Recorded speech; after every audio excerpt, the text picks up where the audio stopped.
Well, I think that we can move on to next speaker. So I am pleased to introduce you to Andrew McKillop. Not introduce, he's already well known from most of us. He's expert with a long experience in consultancy, in also academia. Well, his biography note is on documents. He will speak by himself with his presentation. My thanks.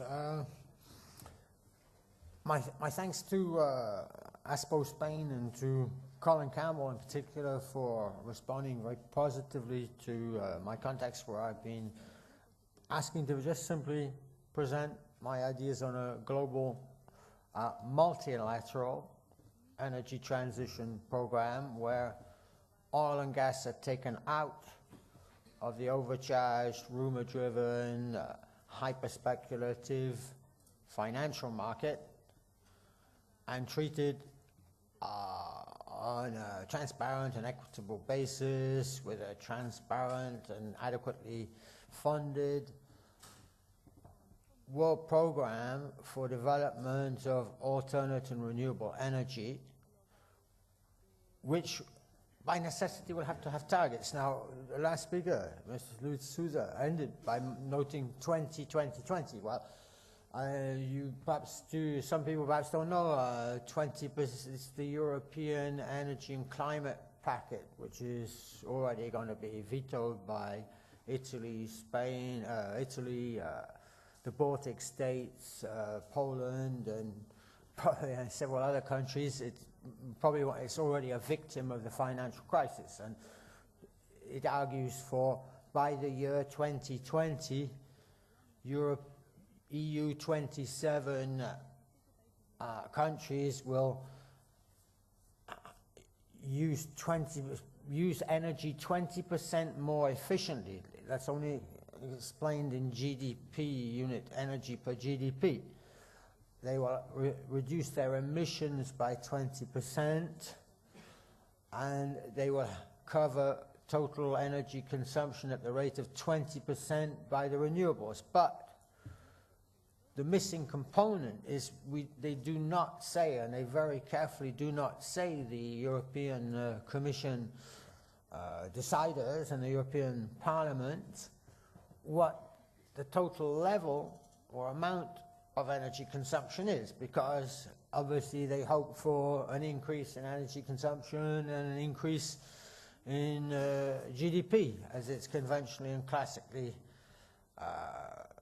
presented. But this is not going to be possible. We've already had several papers today, notably the last. Export supplies are going to fall even faster than world production of oil. But gas is going to fall a lot faster, in fact, because of all kinds of factors, notably the capital costs of LNG, and also there is the technical factor of gas losses in transmission are extremely high.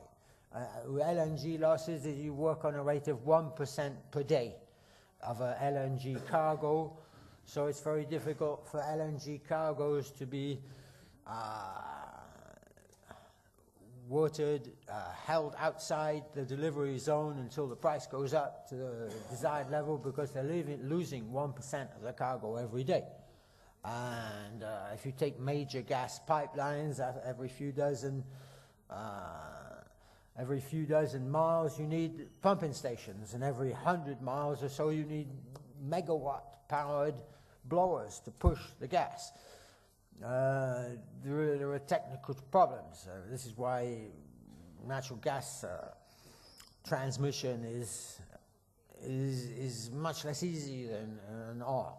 But I say we need targets. We simply need targets. So we'll go back to the beginning. Here's the basic reason that the OECD countries are awash with oil. It's shown by their oil intensities. Have we got a light pen here? Has anybody got a light pen? An indicator? No? Pointer? No, well, never mind. It doesn't matter. If you look at this table, oh, many thanks, John.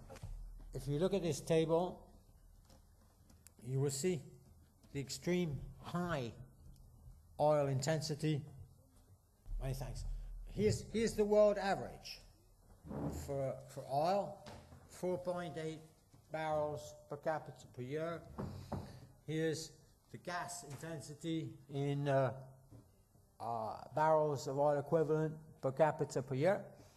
Now, if we talk about low-income Africa, we can't really blame them for the energy crisis. That's going to be rather difficult.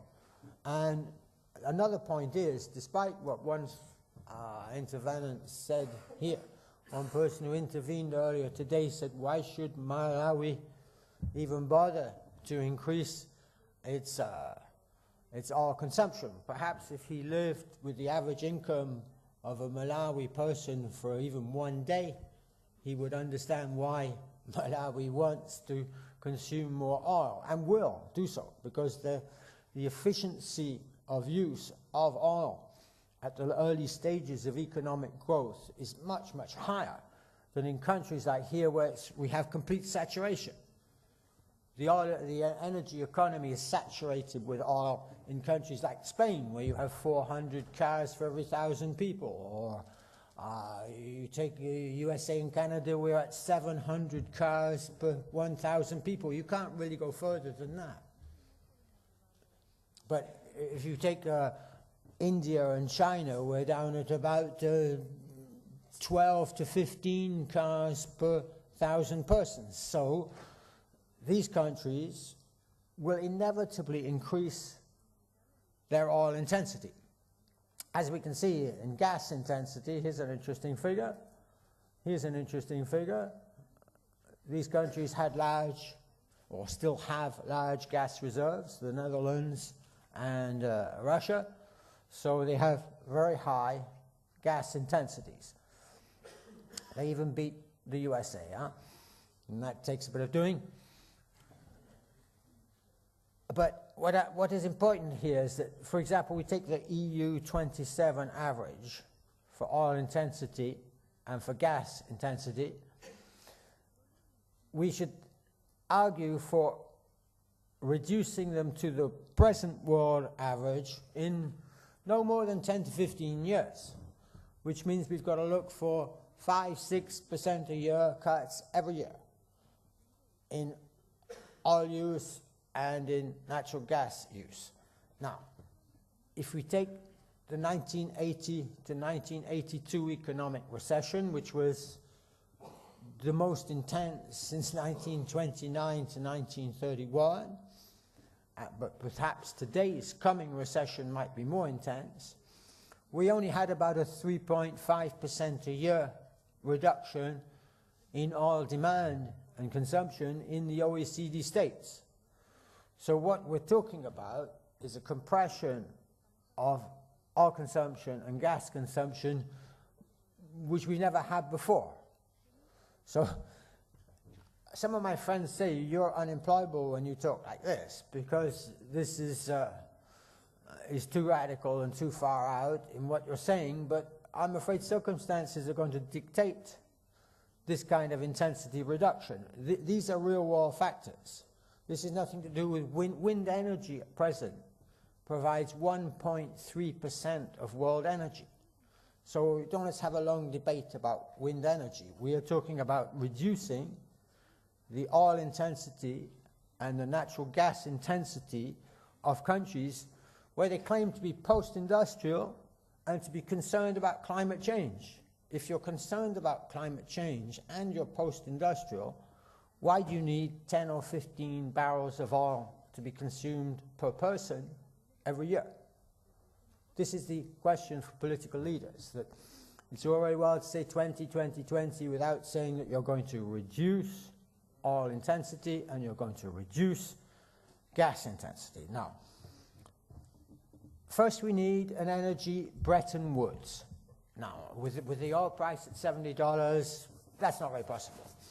But anybody who argues, Mr. McKillop, this is perhaps a new idea of yours. My first presentation of this concept was in 1981 at a Castel Gandolfo a special experts conference called by the president of OPEC, by the Director General of the International Agency, by the Chief Economist of the World Bank, and by the Secretary General of OAPEC, the Arab OPEC organization. And I was one of the experts asked to make a presentation. Even in 1981, this kind of outlook was possible to forecast, and that action should be taken multilaterally and not let the market work itself up into its normal frenzy of inefficient and ridiculous distribution, misdistribution and maldistribution of resources. There are so many examples. I'm going to come on to them in a little minute, but here again, these are simple facts.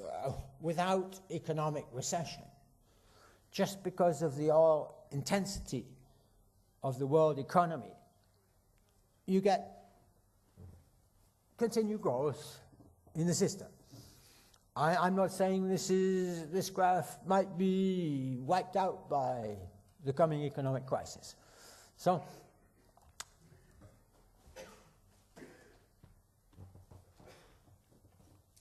if I've got 15 minutes or more, I would like to leave possibly this slide on the screen for the next 15 minutes, because people say it's all very well to come along and explode the world economy and drive us into poverty and make mad propositions for reducing oil intensity and gas intensity. But I'm saying that if there's the right political leadership, it is possible to construct either modified or new institutions and a multilateral framework enabling oil and gas supplies and prices to be taken out of the circus of trading. And I would like to just focus first on what I would call the International Energy Fund. This would be a financial institution, a multilateral financial institution, controlling the activity and actions of the International Oil and Gas Agency, which could be developed out of the IEA, where there would be a permanent volume, supply and price setting community, which would have delegates from the 10 biggest exporter countries and the 10 biggest importer countries, who would set supplies and prices on a 90-day forward basis. There could be transitional market arbitrage and monitoring. You've got to offer something for the trader system, because I've already been told that this is obviously a North Korean-inspired plan. But the International Oil and Gas Agency would set supplies. The International Energy Fund would operate an energy levy of, I suggest, 10% of the quarterly prices. Now, I would suggest, again, why not be radical again? I would say the first year's price should be around $125 US a barrel. With a 10% levy, that's $12 a barrel. If we work on a basis of 51 million barrels a day of world traded oil, it's quite easy to work out what that levy generates, a very healthy sum, which the IOGA makes available to the IETA, the International Energy Transition Agency, which is a new entity, but it can utilize existing entities like the IEA, the UN Conference on Natural Resources, Energy and Transport, the International Labour Organization, UNCTAD, and so on,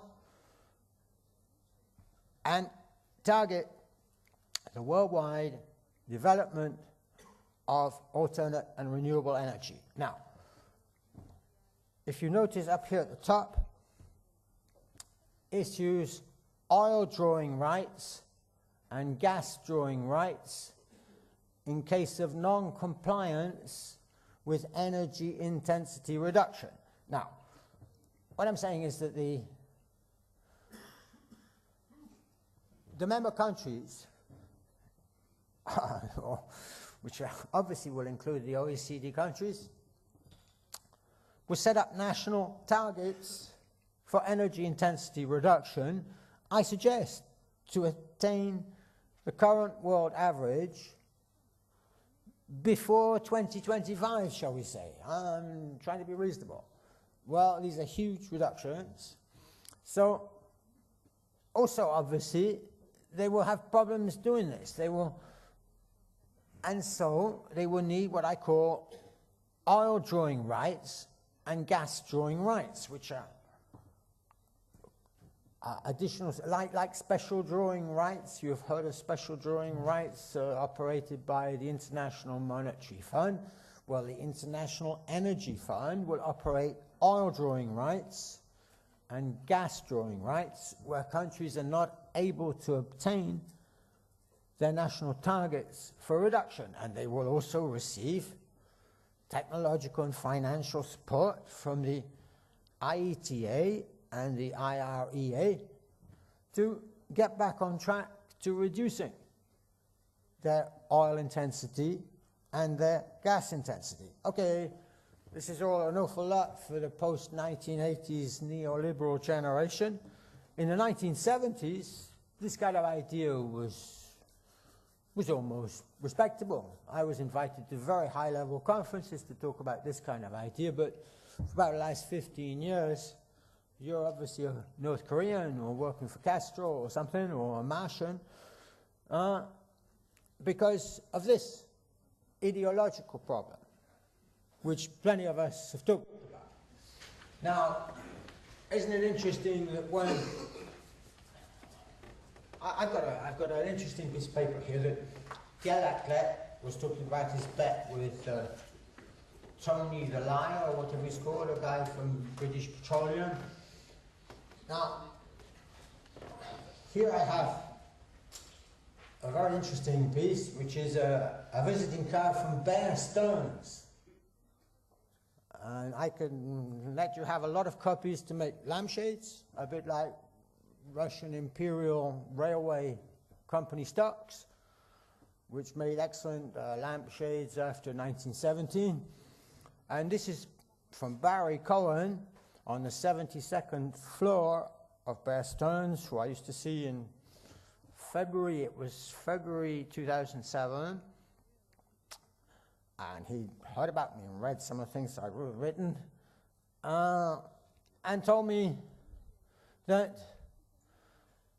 oil production and prices are just a 10-year cycle, that prices go up a little bit, or a lot, new capital is sucked in, and as a result, more supply comes online, and within 10 years, oil supply is adequate, prices down to a reasonable level, and there's nothing more to talk about it, but let's talk about wind and solar energy. We're interested in that. So he put me right on there is no oil supply shortage. There's no such thing as geological shortage. But the interesting thing is Bear Stearns doesn't exist anymore. This is for the waste bin.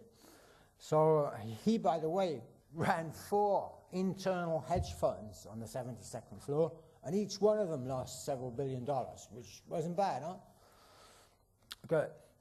So I'm not interested in what liberal ideologists tell me. I'm saying what we need and what responsible politicians will one day respond to. Now, I'd like to go on a little bit here. That with the dead hand of liberal ideology, we now have a genuine global financial and banking sector crisis, which is going to have inevitable impacts on current alternative and renewable energy. So I hope you might agree with these arguments here. I prepared these slides in September, so already plenty of things were looking like they would mature as threats to the continuing growth of market-driven alternative and renewable energy development. I mean, look at these numbers. This is it. The organization that is publishing this is called the International Energy Agency. You've heard of this, perhaps, the IEA. They actually produce figures like this. I leave you to imagine the cost of this kind of development. We could just quickly go back to this one here. Take the case of China. 2.5 barrels of oil consumed per capita. Say it gets up to the European average. That's China quadruples its oil consumption. It gets up from about 7.5 million barrels a day to 30. That means to say it increases its demand on world supplies by 22 million barrels a day. Well, it's not going to be there. It doesn't exist. We need 2 new Saudi Arabias for that. And absolutely nobody, even the most incredibly free market-minded Bear Stearns hedge fund analyst or manager, will not tell me that world oil supplies are going to increase 22 million barrels a day just for China. I mean, I didn't say anything about India. I didn't say anything about low-income Africa. So there is no supply-side solution. The solution is oil intensity reduction and gas intensity reduction in the OECD countries.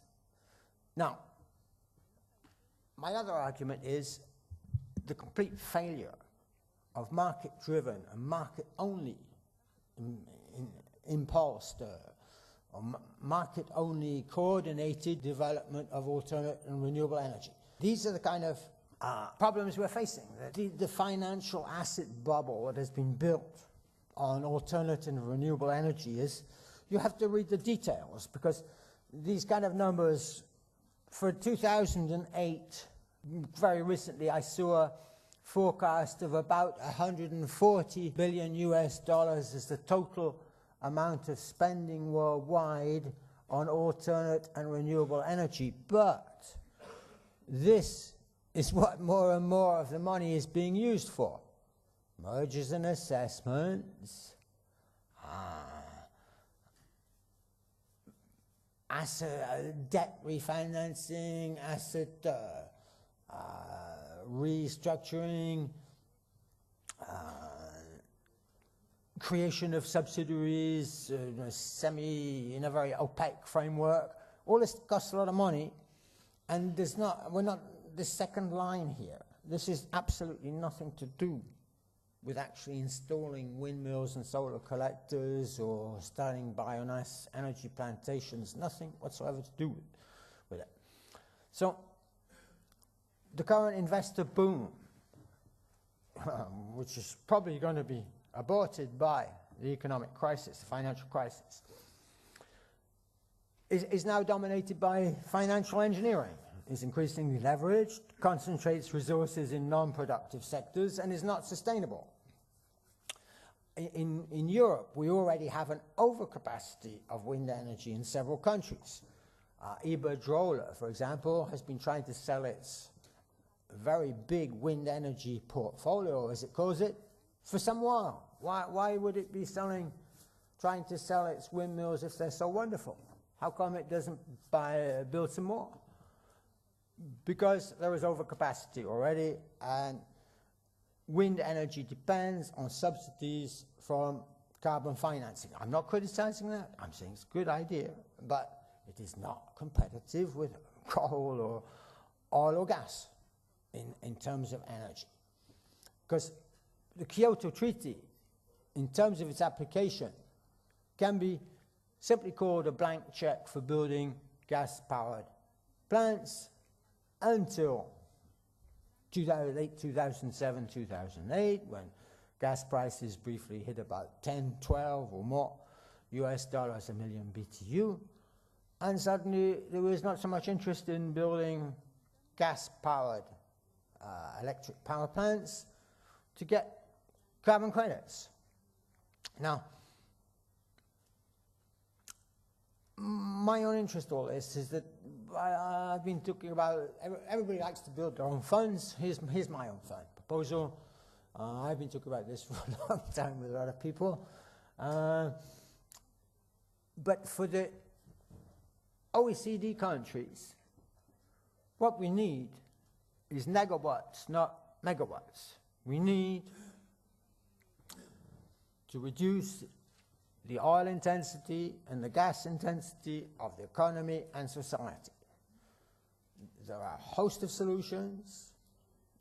Saving energy is much cheaper than producing more energy and is a really radical, sure way of cutting CO2 emissions. If you use less energy and you don't need to build your factories with late model BMW sports saloons in the parking lot to produce solar cells and bolt them on to new buildings made of concrete and cement using clinker coal and heavy fuel oil, and you don't need to truck around the gadgets to have a low energy lifestyle, then you're going to be more productive in terms of energy economy. So we have a whole range of solutions. There are energy solutions, there are habitat solutions, there are transport solutions, there are food and water solutions. The Global Negawatt Fund of Funds could be operated by the International Energy Fund that I propose. But let's go on to another little problem.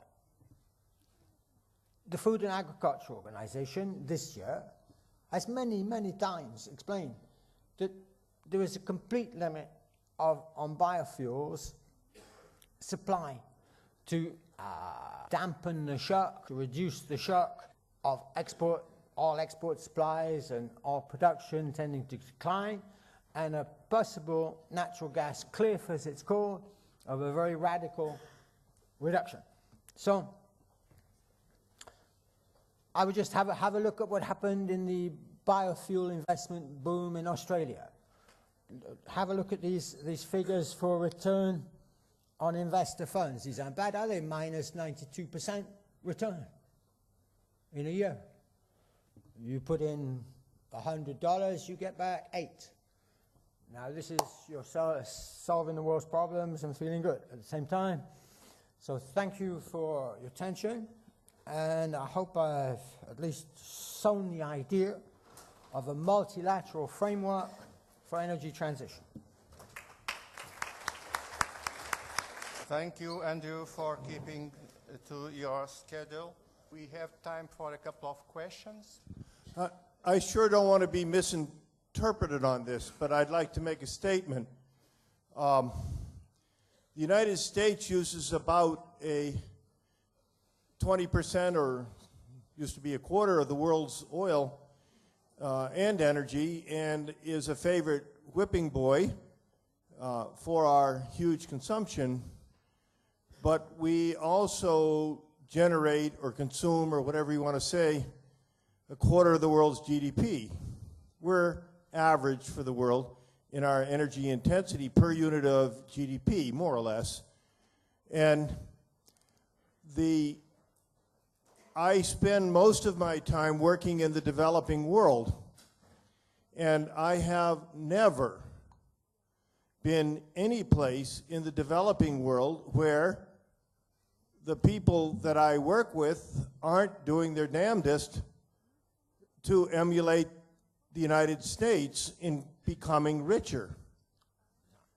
And so it is true the United States is very energy intensive, but, and I don't want to say there's anything good about that in terms of total energy consumed, but it's because we've just been luckier or conceivably better at, or have lower population and hence and lots of resources, so we're able to do that, to do what most of the rest of the world wants to do. So it's going to be very hard to move to that which you wish. At least I think so, because I've never seen anybody who wasn't, all the professionals I work with, all the environmentalists all over the world, in the developing world, who wasn't doing his or her damnedest to become as wealthy as possible, or to have their portion of the world become wealthier. So how are you going to deal with that? If you believe in that point of view, how are you going to deal with it to achieve your ends? Good, that's a very good comment. Wealth is also security. That there is a crossover point between absolute wealth and absolute security. And in fact, most people confuse wealth with security. That they're able to eat, they're able to have medical services, they're able to have housing, transport, and so on. But what they want is the services, and what they want are the basic human requirements of food, habitat, transport, and so on. They don't need money per se to do that, but they do need energy to do that. And as the USA has shown, there is no upward limit in possible oil consumption per capita. But there is a very certain floor, which we have in Africa today, meaning that Africa must consume more oil and more gas in the same way that India and China will consume more oil and more gas, whether the OECD likes it or not. They are going to do this, and they have all the military and demographic power to squash the Europeans or the Americans when it comes to a crunch. If there's any standoff between China and India on one side and on Europe and USA on the other, there is no question that the Europeans and the US will be beaten in that kind of conflict. So we must admit this reality and work for a different solution where, on a worldwide basis, we look at how to reduce the problem, which is the oil intensity and gas intensity of the economy and society of the OECD countries first, while we transfer resources through a multilateral mechanism to developing the alternative and renewable sources on a worldwide basis. I'll give you an example. One good example is ocean thermal energy conversion, which has excellent potentials and zero financial support. Why? Because it's a tropical energy technology. It doesn't apply to Europe or USA, so nobody's interested in it. There's one example. Well, please don't respond to this so somebody else gets a chance, but I just want to say they don't want just healthcare. They want a four-wheel drive Toyota. And I've never seen that not to be the case. They'll get an 8-wheel drive tank instead. No, they won't like that. Driving through their local village. Yeah, I just wanted to react to the complete falsehoods that were said about the wind and the green bubble. I just find it silly. Being, again, investment banker, doing the financing of these activities, financing renewable energy is a low-risk, low-return activity. You've got feed-in tariffs. You know how much money you're going to make. It's not much. So it's actually pension funds and low-risk investors. It's not Bear Stearns that invest in renewable energy. It's not a bubble. You've had 20 gigawatts built in 2007, between 25 and 30 gigawatts built this year. It'll be another 20% more next year. Your facts are wrong. Iberdrola is not selling assets, they're buying assets. So you're just selling stupid things, I'm sorry to say. Well, I'll be speaking yeah. tomorrow on renewables, so I I'll don't stop need to here. hear that kind of insult from No, your yourself. facts Keep are it yourself. wrong. You Your keep it facts are yourself. to- all right? completely Hey, wrong. You keep that kind of point of view to yourself. Wind energy is 1.3% of world total supply. It is a sideshow. We're not talking about that. We're talking about oil crisis and natural gas crisis. We don't want to hear your views on investment portfolios. They're not of interest to us, okay? The Association for Peak Oil, with the study of peak oil, none of us is going to revolutionize the world, but we're spreading the message. 10 years ago, nobody had heard of peak oil, nobody had heard of global warming, generally speaking. It is the hope, I think, of ASPO that over the years more people will become aware and there will be a public push towards making the changes that are needed. And the politicians, our so-called political leaders, won't lead because they're leaders, but they'll be leading because they'll be pushed. Yeah. And they won't be pushed by us, they'll be pushed by the public. And the only thing we can hope to do here is to lay out some blueprints, some ideas, so that the public can then react on it. People will ask for energy security, finally. Energy security will be the most important point.